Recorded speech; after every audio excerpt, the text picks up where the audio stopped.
Dnešní televizní noviny začínáme pokračováním případu, ve kterém hraje hlavní roli ukradený počítač. Jak od nás víte, mladík vypátral svůj ukradený notebook a přes speciální program sledoval nové vlastníky.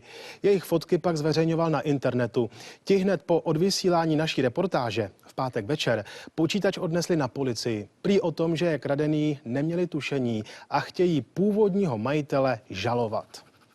Ukradený notebook je zpět, zatím tedy v rukou policie. Zdá se ale, že celý případ je paradoxně teprve na začátku.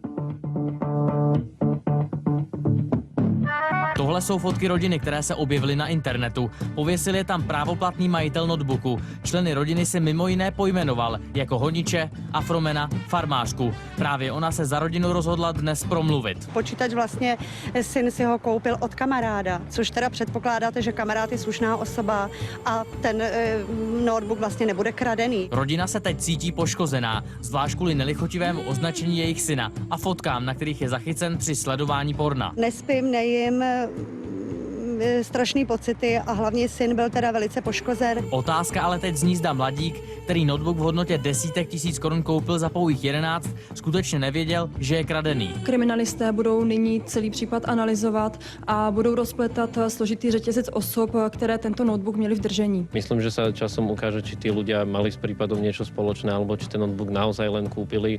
A ak ho kúpili, tak podľa mňa sa bude dať jednoducho, či mali možnosť tušiť, že ten notebook bol ukradnutý. Tak teď mluví Lukáš Kuzmiak, muž, kterému 26. června notebook ukradli z jeho bytu. Od začátku věděl, že může sledovat i nic netušící kupce, nikoli v zloděje. Myslím, že sa kľudne môže obrátiť proti mne. Myslím, že české zákony a legislatíva takéto niečo v minulosti neriešila, takže to určite bude nejakým spôsobom zaujímavé a uvidíme, ako sa to vyvinie. V nejbližší době budeme připravovat žalobu na ochranu osobnosti a budeme tedy požadovat náhradu finanční. Nezávislí právníci se shodují, že rodina může se žalobou uspět.